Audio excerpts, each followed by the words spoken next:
Magandang araw mga kababayan. Ngayon ay January 19th, 2025 at narito ang inyong latest weather update. Huwag kalimutang mag-like, mag-share, mag-subscribe at pindutin ang notification bell para laging updated sa lagay ng panahon. Ayon sa satellite animation, makikita natin na unti-unti nang bumubuti ang panahon sa malaking bahagi ng bansa. Minimal na lamang ang kaulapang nagdadala ng mga pag-ulan, ngunit ang northeast monsoon o amihan ay nananatiling aktibo. Dahil dito, ang silangang bahagi ng Luzon ay makakaranas ng maulap na kalangitan na may mga pag-ulan. Samantala, sa Mindanao, patuloy na umiiral ang easterlies o mainit na hangin mula sa silangan. Ito ang nagdadala ng mga scattered rains and thunderstorms, lalo na sa mga rehiyon ng Caraga at Davao. Paalala sa ating mga kababayan sa mga nabanggit na lugar na maghanda laban sa posibilidad ng pagbaha at pagguho ng lupa, lalo na sa mga lugar na mababa ang elevation. Sa kasalukuyan, walang namamataang bagyo o low pressure area, LPA, na maaaring makaapekto sa ating bansa, ngunit patuloy nating imomonitor ang sitwasyon para sa anumang pagbabago. Ngayong araw sa Northern at Central Luzon, ang mga rehiyon tulad ng Cagayan Valley, Aurora at Quezon ay makakaranas ng maulap na kalangitan na may kasamang pag-ulan dahil sa epekto ng amihan. Ang mga residente rito ay maaaring makaranas ng malamig na hangin, kaya't magdala ng jacket o payong bilang paghahanda.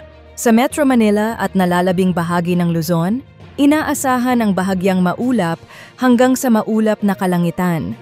Mananatiling malamig ang temperatura, lalo na sa Northern Luzon, kung saan ang hanging amihan ay nagdadala ng lamig, lalo na sa madaling araw.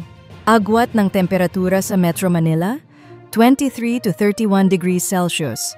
Sa Visayas at Mindanao, sa buong rehiyon ng Visayas at Mindanao, makakaranas ng bahagyang maulap hanggang maulap na kalangitan. Bagamat mas maganda ang panahon dito, hindi pa rin maiaalis ang posibilidad ng scattered rains and thunderstorms, particular sa Caraga at Davao region. Agwat ng temperatura sa Cebu, 26 to 31 degrees Celsius. Sa Davao, 24 to 33 degrees Celsius. At sa kalagayan ng karagatan at babala para sa mga mangingisda.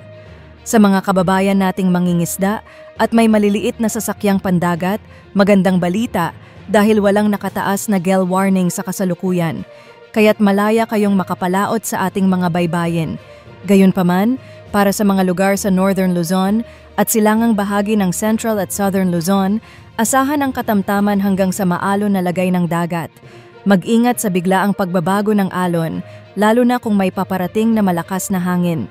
Paalala at mga huling mensahe sa ating mga kababayan. Sa pangkalahatan, mas maganda ang panahon ngayong araw, ngunit lagi po tayong maghanda, lalo na kung kayo'y nasa mga lugar na madalas tamaan ng pag-ulan o may matarik na dalisdis. Para sa inyong kaligtasan, huwag kalimutang sundan ang mga balita at updates mula sa lokal na pamahalaan o iba pang weather advisories. Maraming salamat sa inyong panonood. Kung nagustuhan ninyo ang update na ito, huwag kalimutang mag-like, mag-share, mag-subscribe at pindutin ang notification bell para lagi kayong updated sa ating mga ulat panahon. Mag-ingat po tayong lahat at manatiling alerto.